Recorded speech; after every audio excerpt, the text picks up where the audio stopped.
Olá, sejam todos bem-vindos ao videocast Pauta Amazônica, um videocast onde a gente traz aqui convidados para conversar um pouco sobre sustentabilidade, sobre financiamento climático e diversos outros assuntos que rodeiam ali a importância da gente falar sobre meio ambiente. Afinal, estamos vivendo esse período de pré-COP30 que vai acontecer em novembro desse ano. E você que está nos assistindo não pode ficar de fora, por isso que a gente está trazendo informação e convidados de qualidade. Meu nome é Gustavo Freitas, eu sou analista de política internacional do Jornal Liberal e hoje a gente vai falar sobre financiamento climático. E para isso a gente convidou hoje a professora Elizabeth Reimão, que é professora na Universidade Federal do Pará e do Programa de Pós-Graduação em Direito e de Inteligência Territorial do SESUPA. Seja muito bem-vinda, professora. Olá, Gustavo. Muito obrigada pelo convite. Vamos falar um pouco, vamos adentrar para a gente entender melhor, para quem está nos assistindo, o que é o financiamento climático? Então, a gente sabe que a questão climática ela é um tema cada vez mais relevante e ela exige a adoção de uma série de medidas que precisam ser financiadas. Então, a ideia do financiamento climático é justamente a captação de recursos para que as medidas, tanto de adaptação quanto de mitigação, todas as medidas necessárias para o enfrentamento das mudanças climáticas, da emergência climática, possam ser adotadas. Porque sem recursos financeiros, como é que a gente viabiliza os projetos, né? É verdade. E como é que a senhora avalia o panorama atual sobre a pauta de financiamento climático? Porque quando a gente fala em financiamento climático, e a gente fala em países em desenvolvimento, são os que mais sofrem com as mudanças climáticas. Como é que a senhora enxerga hoje esse debate de financiamento climático, de conseguir cada vez mais engajar os países para se discutir financiamento climático? Bom, vamos recuperar um pouquinho a questão dos acordos internacionais falando desse tema, né? Porque quando no Acordo de Paris, por exemplo, ficou a obrigação dos países ricos, dos países do anexo 1, os países industrializados, de aportar recursos, né, de destinar recursos para o financiamento das ações de mudanças climáticas nos países em desenvolvimento. Isso, de uma certa maneira, foi um avanço nas negociações internacionais, porque representa um compromisso. Por outro lado, ainda carecia de operacionalização, né? Como é que nós vamos, quanto de recurso vai ser direcionado, qual o volume de recursos, quais são os procedimentos para acessar esses recursos. Isso tudo ainda ficou na época do Acordo de Paris, que vai completar 15 anos agora, na nossa COP30 aqui na Amazônia, né, em Belém. Isso ficou para ser definido. E ao longo de todo esse período, desde o Acordo de Paris, a gente vem tentando construir mecanismos de financiamento. Os países vêm tentando construir, tanto os fundos públicos quanto fundos privados, o compromisso de financiar as ações climáticas. Por quê?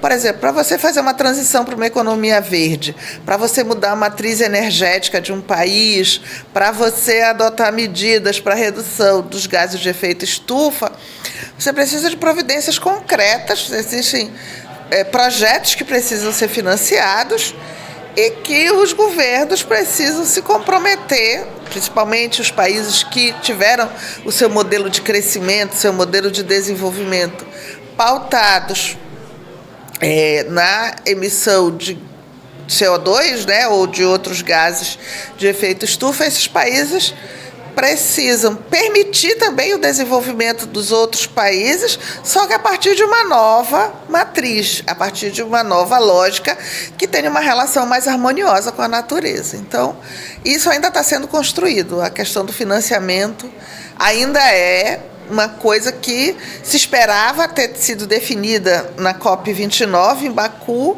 mas que a gente espera que possa ter elementos mais concretos e uma operacionalização maior agora na COP30.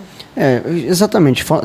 Vou puxar esse gancho da COP30, porque assim, embora não seja nenhum profundo estudioso sobre essa questão de financiamento climático, quando eu vejo esses eventos acontecendo, assim, eu percebo que quando você puxa esses assuntos, esses eventos voltados para o clima, que existe uma certa preguiça de países, de potências, de países desenvolvidos, de de tratar do assunto, de sair do status quo, e principalmente quando se trata de financiamento. Aloca-se muito menos recursos do que deveria para um assunto de extrema importância e urgência como esse.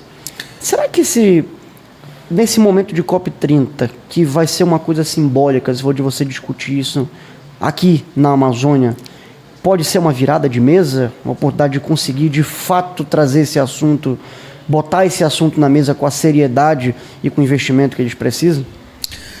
A gente tem avançado, né? A COP29, embora a solicitação fosse de 1 trilhão e 300 bilhões de reais para esses fundos de financiamento ou fundos de adaptação, na verdade o compromisso foi só de 300 bilhões, quer dizer, 1 trilhão a menos do que tinha sido demandado. E aí, quando a gente vai, por exemplo, observar os fundos gerenciados pela Convenção Quadro das Nações Unidas, que trata das mudanças do clima, a gente vê que, na prática, os recursos que vêm sendo, de fato, disponibilizados são em volume muito menores. Então, a gente espera, sim, que na COP em Belém esse compromisso aumente, né? Mas uma outra coisa que é importante a gente observar na questão do financiamento climático é que também existe muita dificuldade para acessar esses fundos. Então, embora tenha muitos projetos aprovados, a liberação desses recursos é ainda menor. Então, vamos fazer umas contas. 1 trilhão e 300, aí só foi comprometido 300 bilhões. Desses 300 bilhões, não tem nem 500 milhões de fato que são disponibilizados. E para serem acessados, o percentual ainda é muito menor. Então, a gente tem muita dificuldade. De certa maneira, existe um problema técnico, mas a maior questão mesmo é o compromisso político, é a vontade, como você falou aí, né? É uma preguiça para disponibilizar de fato esses fundos.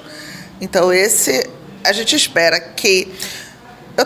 Eu sou muito positiva com a COP em Belém, né? Que embora não seja uma COP de Belém, não seja uma COP para a Amazônia, mas eu acho que a gente tem um histórico positivo. Por exemplo, o Brasil esteve na presidência do G20 ano passado, em 2024.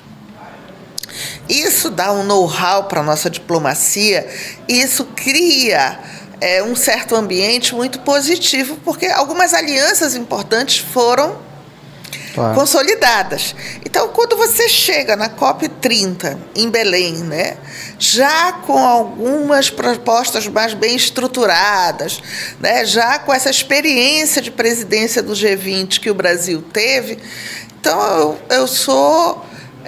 embora a gente tenha um histórico pessimista, olhando para o futuro, eu aposto, eu quero crer, eu sou otimista de que esses recursos necessários vão aumentar. E assim, eu acho que os compromissos que foram assumidos ao longo desse período já estão bem claros, não que sejam suficientes, mas já existem muitos avanços. O que a gente precisa na COP30 é fazer eles serem operacionalizados, saber como que a gente vai tirar isso do papel e efetivar esses compromissos que foram assumidos, como, por exemplo, a questão dos recursos. Esse seria, então, para você, o ideal seria sair da COP30 com uma agilidade, uma facilidade, uma vontade política maior também de acessar esse crédito? Exatamente, com uma clara definição dos meios de implementação, né, da gente ver os fundos que já existem.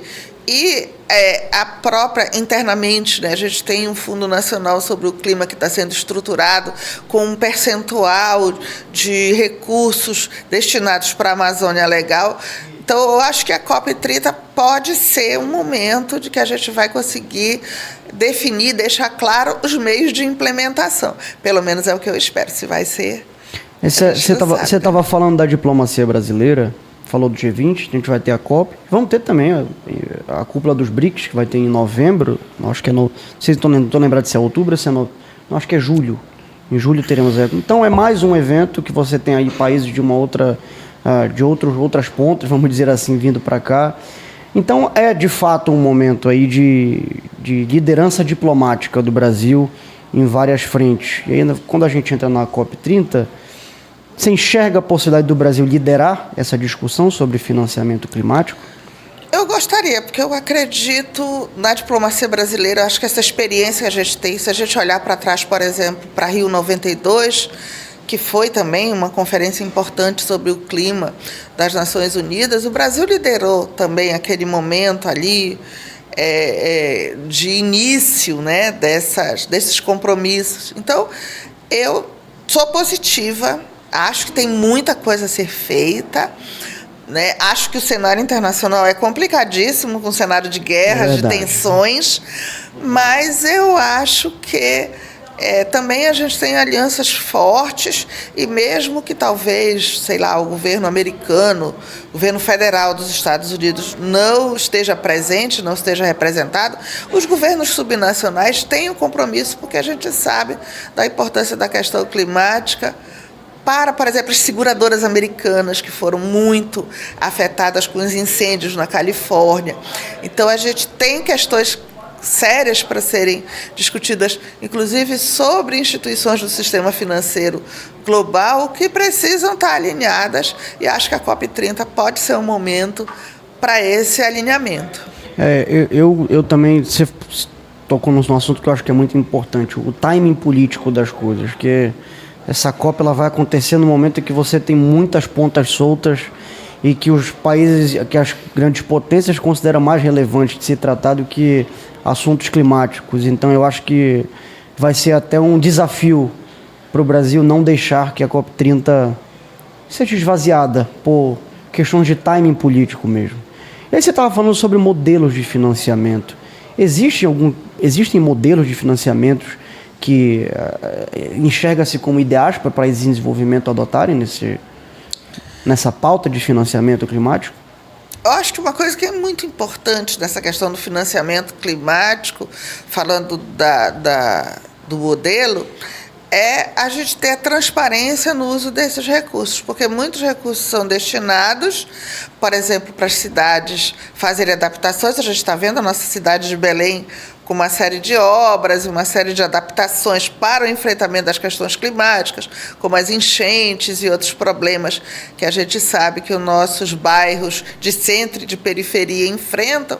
Então, quando a gente fala de modelo de financiamento climático, uma coisa que é importante é que a gente consiga acessar esses fundos, mas que também, nesse modelo, seja levado em consideração a transparência no uso desses recursos, o controle da sociedade, para a gente saber se esses recursos estão sendo destinados, de fato, para projetos que vão ajudar a gente a enfrentar a questão climática, combate a incêndios florestais, incêndios urbanos, que a gente tem visto, infelizmente, muitos aqui no estado do Pará, né? Uma incidência maior. Por exemplo, o orçamento do Corpo de Bombeiros, o orçamento da política em geral de combate a incêndio no Brasil tem sido muito pressionado, porque cada vez mais recursos do orçamento público precisa ser destinado para o enfrentamento desses incêndios. Então, quando a gente fala de modelo, a gente fala da necessidade do nosso setor público e do setor privado disponibilizar esses recursos para essas medidas que são necessárias, porém, a transparência no uso desses recursos. Eu acho que a principal questão relacionada a esse modelo é que o uso desses recursos tenha o controle da sociedade, que a sociedade tenha clareza de como que esses fundos e esses recursos, que são dívida, né, que os nossos orçamentos públicos estão assumindo, mas que a gente precisa saber claramente, enquanto sociedade, como eles estão sendo utilizados. Transparência. E para a gente finalizar, eu vejo muito você falando sobre o Sul Global. Como é que... O que você acha que está faltando ainda para o Sul Global se consolidar como um protagonista nas negociações climáticas? Acho que a presidência, a COP no Brasil é um momento importante para esse protagonismo que, como você falou, é necessário, né? Porque qual é a grande questão do Sul Global, né? O questionamento com relação à Europa, Estados Unidos, os países do norte global, de que eles tiveram um modelo de crescimento, um modelo de desenvolvimento econômico que foi muito financiado foi muito feito com base numa relação muito danosa com a natureza, né? E que no Sul Global a gente precisa também alcançar melhores patamares de desenvolvimento, mas a partir de um novo modelo que tenha uma relação menos conflituosa com a natureza, uma relação realmente de integração homem-natureza. E o Sul Global está precisando mesmo de uma boa articulação política, né? Porque eu acho que técnica, energia verde, uma série de inovações que a gente tem disponível nos ajudam muito a avançar nesse sentido. Porém, não é uma questão técnica, é uma questão de vontade política, de articulação política. E acho que a liderança do Brasil pode ser importante para esse objetivo. Capacidade e recurso tem, falta de fato a sentar na mesa político. E buscar os compromissos e articulação política. Perfeito. Professora Elizabeth Riemann, muito obrigado por aceitar o nosso convite e conversar um pouco com a gente aqui sobre essa pauta tão importante, às vésperas da COP30. Agradeço a oportunidade, obrigada. E a você que nos assistiu, esse foi mais um episódio do nosso videocast Pauta Amazônica e até a próxima.